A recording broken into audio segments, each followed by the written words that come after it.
Hello guys, welcome back again sa ating YouTube channel no, The Action Man. Una sa lahat, may galab shoutout po sa lahat ng mga kakampeng at sa mga hindi man mga kakampeng. Kung interesado ka sa bidyong ito, patapusin mo na hanggang dulo at huwag nyo nang kalimutan na i-like at i-share ang ating video para malaman naman ang ilan sa ating mga kababayan na nagtutulog-tulugan sa katotohanan.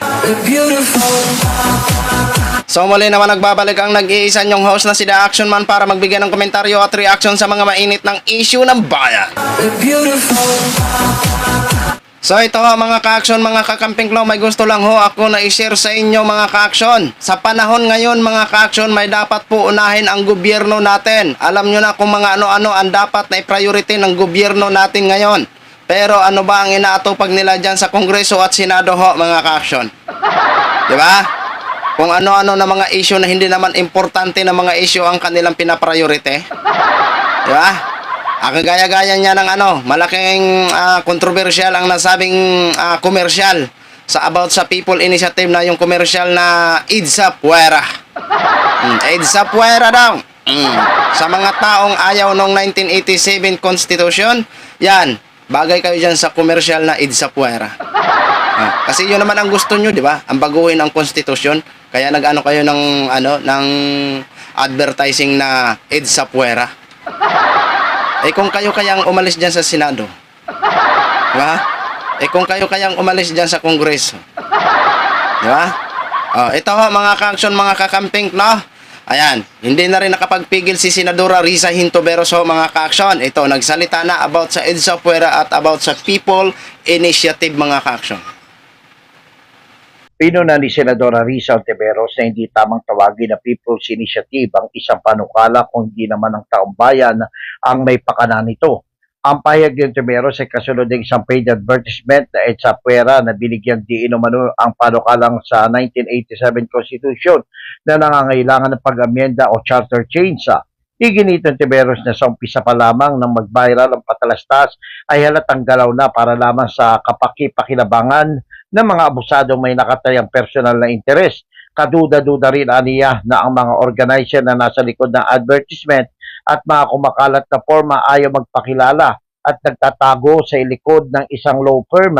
Git pa ng Senadora, ang tanging hangarin ng mga taong nagsusulong ng People's Initiative ay maatsa Puwera ang mga miyembro ng Senado na inihalal ng buong bansa sa pag-amyenda o pagrebisa ng konstitusyon.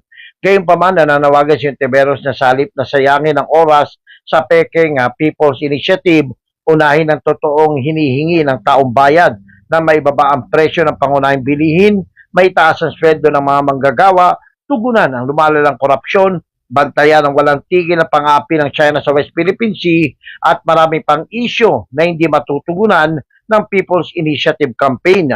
Pinaalalahanan din ng Hontiveros ang publiko na makialam at nakibalita nang sa gayon ay hindi maloko ng sinuman na may personal na interest sa likod ng People's Initiative.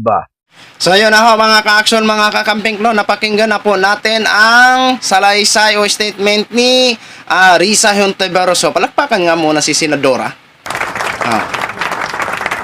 Di ba? Dapat lang na unahin ang mga problema ng bansa. 'Di ba? Isa na ang sinabi niya, ang West Philippine Sea.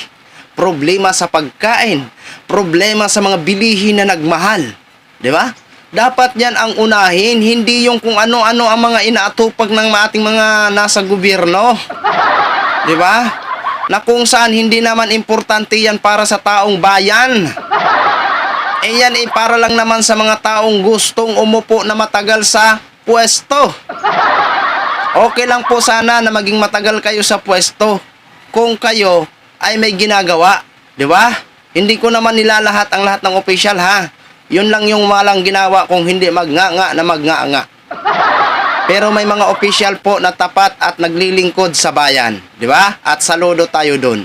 Pero itong mga opisyal na gustong tumagal sa kanilang pwesto na wala naman tayong nakikitang ginagawa na maganda para makinabang ang maraming Pilipino, Sos Maria Josep, maawa na po kayo.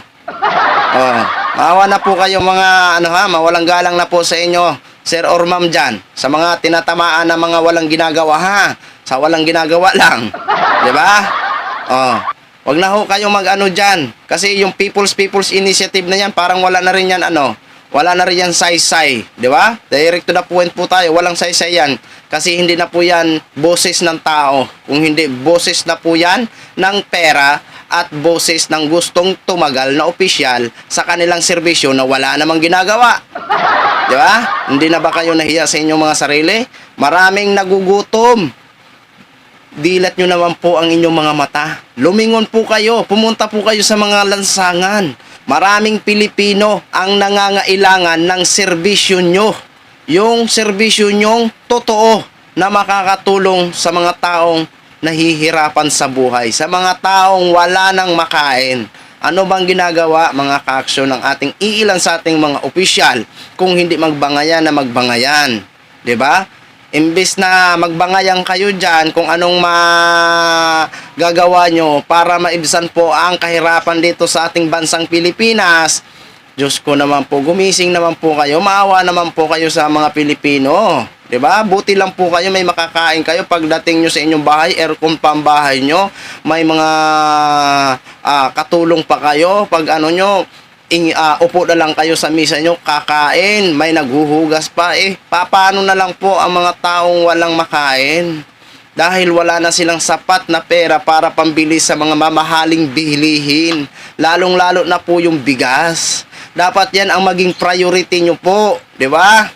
Dapat kung ano man ang mga tungkulin ng bawat senador o congressman, dahil may iba't iba naman silang tungkulin, dapat gampanan nyo po. O tingnan nyo ito si Senadora Risa Hintuberos. Ano ba ang tungkulin niya? Ang ipaglaban ang karapatan ng mga kababaihan at mga kabataan. O ano bang ginagawa ni Senator Risa? 'Di ba? Binabayo-bo siya ngayon ng mga ayaw sa kanyang advocacy. Dahil nga po sa mga kontrobersyal ng kanyang mga lumalapit na mga biktima sa kanya. 'Di ba? O, at least ginagampanan ni Senadora Risa Hintuberos ang kanyang tungkulin. Paano naman po ang ibang senador at ang ibang kongreso? Ginagampanan ba ang kanilang mga tungkulin?